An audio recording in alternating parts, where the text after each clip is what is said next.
Speaker కు direction ఇచ్చే అధికారం కోర్టులకు ఉంది అని నేను అంటున్నాను. ఈ అంశం పైన నేను రామ్మోహన్ రావు గారితో మాట్లాడతాను.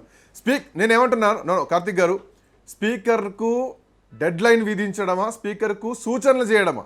ఓకే, డైరెక్షన్స్ మీన్స్ సూచన మాత్రమే, సూచన, దట్ ఈస్ కాల్ 3 నెలల డెడ్ లైన్ విధించింది కోర్టు.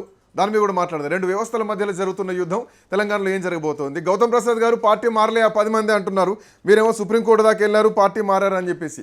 మీ పార్టీలో ఉండి మీరు విప్ జారీ చేస్తలేరు, మీరు సస్పెన్షన్ వేటు వేయలేదు. ఈరోజు వాళ్ళు మా పార్టీ కాదని మాట్లాడుతున్నారు. ఏంటి, ఎట్లా చూస్తున్నారు స్పీకర్ నిర్ణయాన్ని? అని బీఆర్ఎస్ పార్టీ వర్షన్ ఏంటి ఈ విషయంలో? అందరికి గుడ్ ఈవినింగ్ శ్రీకాంత్ గారు. Good afternoon. ఈ రోజు కాంగ్రెస్ పార్టీలోకి వెళ్ళిన బీఆర్ఎస్ ఎమ్మెల్యేలు ఎవరైతే ఉన్నారో చాలా క్లియర్ క్రిస్టల్ గా కనపడుతున్నది ఏంటంటే, వాళ్ళు కాంగ్రెస్ పార్టీలో చేరినమని చెప్పేసి వాళ్ళే మాట్లాడుతున్నారు. దానికి అండవా కప్పి పార్టీలోకి ఆహ్వానించిన సందర్భం, కడియం శ్రీహరి గారు డైరెక్ట్ గా ఎన్నికల్లో ప్రచారం చేసిన సందర్భం, దానం నాగేందర్ గారు అదే కార్తీక్, నేను మాట్లాడేటప్పుడు నేను అడ్డు చెప్పడం పెద్ద కష్టం కాదు, కానీ మాట్లాడకుండా ఇంకో పాయింట్ గౌతమ్ ప్రసాద్ దానం అసలు ఎవరు పార్టీ మారలే అంటే, మొన్న జూబ్లీహిల్స్ ఉప ఎన్నికల టైంలో స్టార్ క్యాంపెయినర్ లిస్ట్ లో దానం నాగేందర్ పేరు కూడా పెట్టారు. ఆ తర్వాత మళ్ళా ప్రతిపక్షాలు విమర్శలు చేయడం, సొసైటీ పొలిటికల్ వర్గాల్లో వచ్చిన చర్చ తర్వాత ఆయన కనీసం ఎవరు ఆ 10 మంది ప్రచారంలో కూడా రాలేదు. ప్లీజ్ కంటిన్యూ గౌతమ్ ప్రసాద్ గారు.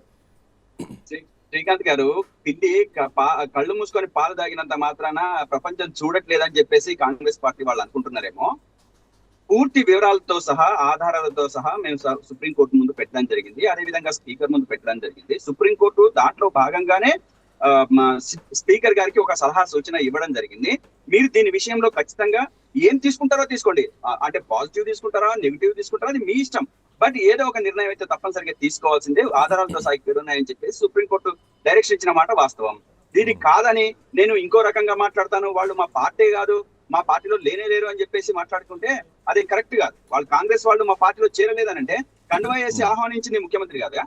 అదే విధంగా కాంగ్రెస్ పార్టీ ఆ కండువాలు గౌతమ్ ప్రసాద్ గారు, ఆ కండువాలు దేవుని కండువాలు. మీరు అన్నట్టు పిల్లి కళ్ళు మూసుకొని పాలు తాగిన ఎపిసోడ్ ఇక్కడ కనిపిస్తుంది. అవి దేవుని కండువాలు, కాంగ్రెస్ పార్టీ కండువాలు కాదు అని చెప్పేసి ఎమ్మెల్యేలు మాట్లాడారు. బట్ పాయింట్ ఏంటంటే, ఈ అంశానికి సంబంధించి ఈ రోజు స్పీకర్ నిర్ణయాన్ని కొంత అంచనా వేయొచ్చు. మనం ఇన్ని రోజులు జరిపినటువంటి చర్చల ప్రకారం రాజకీయ వర్గాల్లో కొంత అంచనా వేయొచ్చు. ఈ 8 మందికి సంబంధించి గతంలోనే 5 విచారణ తర్వాత వీళ్ళంతా కూడా బీఆర్ఎస్ పార్టీలోనే ఉన్నారు అని టెక్నికల్గా ఆయన బీఆర్ఎస్లోనే ఉన్నారు వీళ్ళని చెప్పేసి ఒక లేఖను కూడా బీఆర్ఎస్ పార్టీకి కార్యాలయానికి పంపించడం జరిగింది. సో దాన్ని బట్టి 3:30కు వచ్చేటువంటి తీర్పును కొంత అంచనా వేయొచ్చు అంటారా? ఎట్లా చూడొచ్చు గౌతమ్ ప్రసాద్ గారు? ఏం వేసిన వాళ్ళకి ఇప్పుడైతే ఖచ్చితంగా ఒక గుడ్ మొదలైంది. వాస్తవ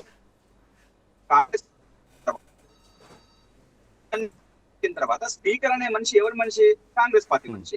కాంగ్రెస్ స్పీకర్ గా ఆయన దానికి అతీతంగా చేయడం, మనము అత్యవసరపడమే అవుతుంది. అంటే దానికి నిజంగా రాజ్యాంగబద్ధంగా వ్యవహరిస్తే, నిజంగా రాజ్యాంగబద్ధంగా ఆలోచిస్తే, నిజంగా రాజ్యాంగాన్ని మనం అమలులోకి తీసుకుంటే గనక ఈ ఎమ్మెల్యేలు ఎటువైపు నిలబడ్డారు, ఎటువైపు వెళ్ళారు, ఆ పార్టీలో చేరారా లేదా అనేది క్లియర్ కట్ గా ఎవిడెన్స్ ఉన్న తర్వాత కూడా నేను కాదు అని చెప్పేసి మాట్లాడితే దానికి ఏం మాట్లాడతాం? మాట్లాడలేదు కదా. ఖచ్చితంగా దానికి కాలం సమాధానం చెప్తుంది. ఈ రోజు కాదన్నా లేకపోతే ఏం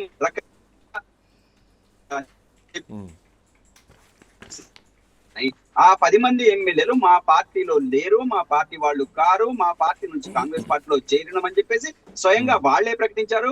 స్వయంగా కాంగ్రెస్ అదే పార్టీకి చెందిన ముఖ్యమంత్రి గారు రేవంత్ రెడ్డి గారే కాంగ్రెస్ పార్టీ ప్రతినిధులుగా వాళ్ళు మాట్లాడుతున్న పరిస్థితి. అదే విధంగా నిన్నగాక మొన్న కాంగ్రెస్ ప్రతినిధులుగానే నిన్ననే ఇది మేయర్ గారికి డివిజన్ల పునర్విభజన సందర్భంగా బల్మూరి వెంకట్, అదే విధంగా దానం నాగేందర్, అదే విధంగా ఇంకో పర్సన్ అరికిపొట్టి గాంధీ, వీళ్ళు కలిసి కాంగ్రెస్ పార్టీ తరఫున రిప్రజెంటేషన్ చేశారు కదా మేయర్ కు. ఇంకా ఇంతకంటే ఏం కావాలి? ఇక అబద్ధాలు చెప్తాం అనుకుంటే చెప్పుకొని, ఇంత అబద్ధాలు బయటకు కాంగ్రెస్ పార్టీ నుంచి రిప్రజెంట్ చేశారు.